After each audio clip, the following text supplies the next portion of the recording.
Just want to correct myself. The SPB versions are for sale in the US market. That's the key difference here. The SBDC model numbers are made for the Japanese domestic market. Now, the SBDC, the JDM versions, are for some reason going for cheaper. I've seen Amazon $799 for the bracelet version of this. I've seen $930 also straight from Japan. So I'm not sure where those sellers on Amazon are based out of. I didn't really look.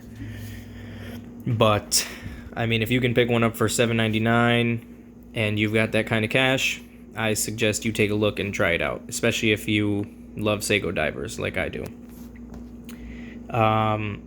As always, shop around. Make sure you shop around. Check for warranties, return policies, and credible sellers with good ratings and reviews. Let's get into the dimensions. The size. Let's just get this out there. This watch is pretty big on paper.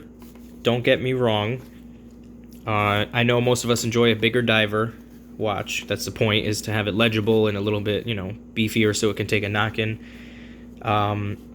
That being said, I have a slight attraction to, 36, 38, 40, excuse me. 40, 41s are my, sweet spot for everyday piece. But with that being said, this is by far the most comfortable Seiko diver, or dive watch in general, that I've had the pleasure of donning, without sacrificing wrist presence or specs. Because the SKX 013, like I said, and the 007 are very comfortable, everyone knows. Turtles are very comfortable, everyone knows.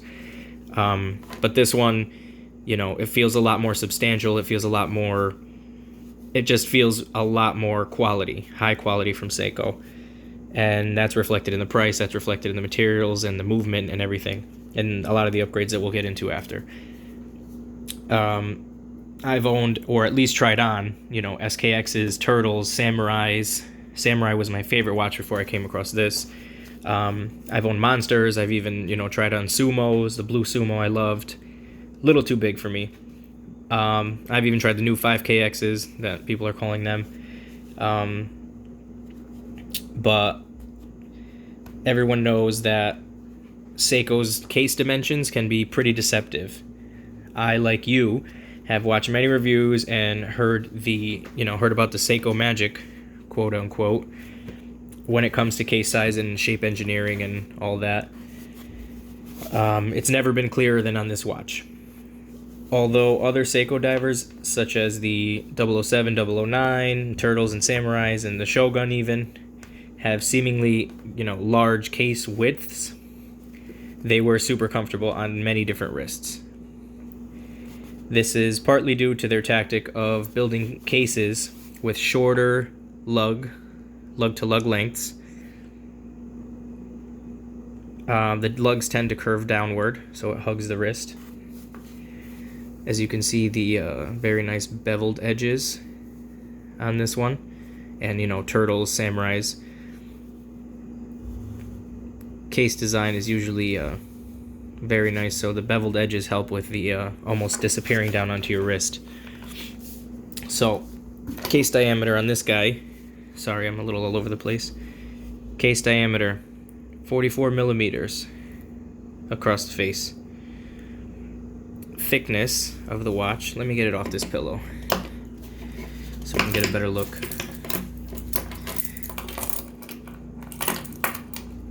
Almost gonna get the Seiko Rocket at 12 o'clock noon today, Thursday, August 20th, 2020. Random piece of information there. Thickness, 13.1. These dimensions are what's listed on Seiko's website. I know sometimes people get a little bit off the actual measurements with their calipers and, whatever you want to measure it with.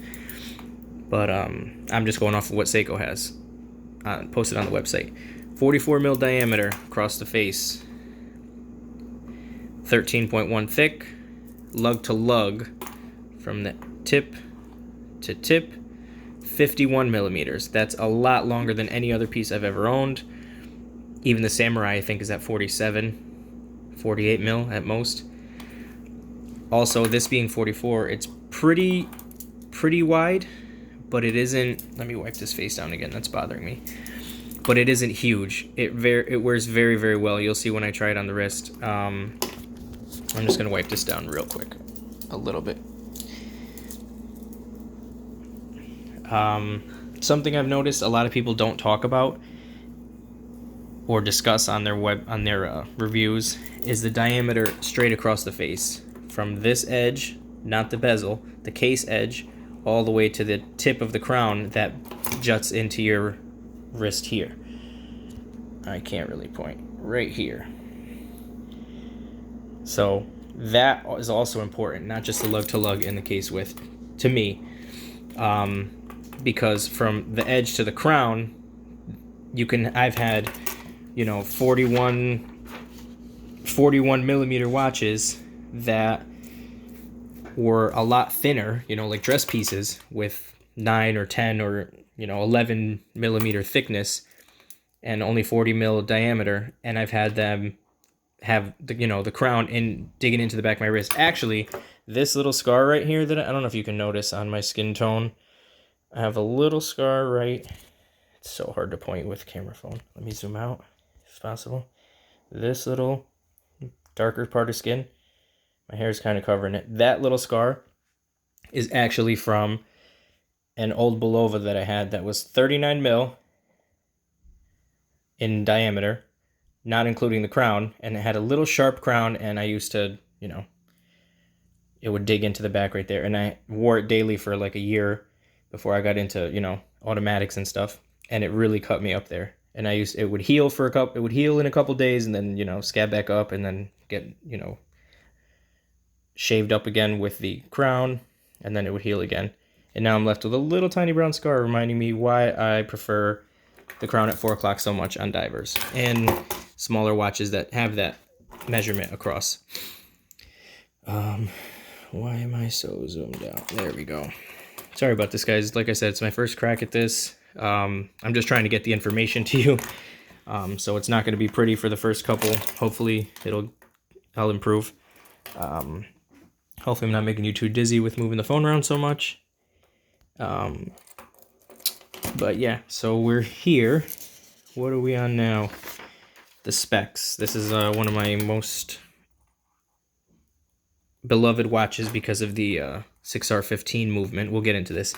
So this is the Seiko Pro specs, Pro specifications. You can see the P, it's the X on the bottom is actually a P and an S crossed over, and it stands for Pro specifications. That's Seiko's professional diver's watch range. It is ISO rated and certified, 200 meters water resistance or 660 feet. You can look up what the ISO ratings mean. It has a lot to do with anti-shock, anti-magnetism, legibility, with the lume and the indices size. The bezel has to be, unidirectional. The spring bar strength, the tensile strength of the spring bar so they don't snap under pressure on whatever kind of bracelet you're going to have it on. Those are all things that have to do with achieving that ISO rating. So the bezel is a 120 click, unidirectional, counterclockwise, obviously. Only rotates counterclockwise. It's beautifully machined and finished. Coin edge, pretty deep grooves, easy to grip. Solid feeling, ratchety action on the bezel turn. From what I can see from my research, I missed again. The bezel insert on this guy is aluminum. It's got a high gloss black finish, as you can see. Beautiful. It almost gives it a dressy diver feel and look, if you're the kind of person that believes that that kind of thing exists, a dressy diver. As you can see, it aligns perfect at 12. There's no recoil or backwards recoil or bounce or anything. Once it's locked in, I'm pushing pretty hard to go backwards, and that's it. It's locked in perfectly at 12. The dial is gorgeous. Black, fingerprinty, I'm just kidding. I keep touching it too much. Gotta wipe it down.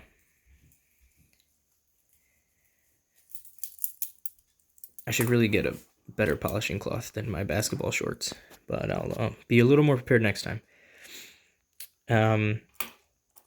Flat black dial. Seiko is printed on it, only printed. You can hear my 8-month-old son whining and probably calling for me to come change him upstairs, but he's got his brothers with him, so he's cool for right now. Try and keep the focus for you. Beautiful black dial. It's clean. It's not matte. I wouldn't say matte. It's not glossy, but it's a flat black, you know. It's a pretty, maybe a little charcoaly, but it's great to look at. Very legible. Indices are applied. Very, very full of Lumibrite, Seiko's proprietary loom material or compound. So I look at this and I see a little bit more of a dressy diver in everything except for the handset. Now, I wasn't a fan of the arrow or pointer style handset at first, but I've come to love it just because of its character that it gives to the watch and the functionality because it's so legible. I also love how the back ends of the hands, you can see they're all black too, they almost disappear into the dial when in certain light you only see the tip of the hands with the loom on them. The backs of them kind of disappear. It's pretty cool. Moving on. The case is fully made of 316L stainless steel. Case crown, the bezel, the case back, bracelet, everything is made out of, you know, stainless steel. This one utilizes the Seiko's Dia Shield or Dia Shield. I think I say Dia Shield. It's in parentheses on Seiko's website. It's a super hard coating, which gives the steel an extra layer of protection for, you know, everyday bumps and knocks. I've had this one in my possession for about 2 months, wearing it pretty consistently to work, to, you know, playing outside with the kids, just around the house, a little bit of everything. And as you can see, Dia Shield maybe has helped with a little bit of, let me try and get this still for you, with a little bit of the scratching, a little bit of desk rash here from the office. I say the office, but I actually work at a hospital. But I do work at a desk for the most part. A little bit of desk rash there. A little bit here. I actually, you know, pissed myself off by getting a couple scratches on the lugs, trying to change the bracelet off onto straps and, you know, NATOs and stuff, which we've all done sometimes. But, you know, it's my watch now. This one's not going anywhere. It's a long-termer, so it's staying with me. And I don't mind a little bit of scratching. What do we have next? The flat scratch-resistant sapphire. The crystal is sapphire. It has a clear AR undercoating, so anti-reflective coating is applied on the underside to help with legibility and reduces glare in the sun and under lights and stuff. Being sapphire, it's still going to take a lot of reflection, as you can see there. Holy cow.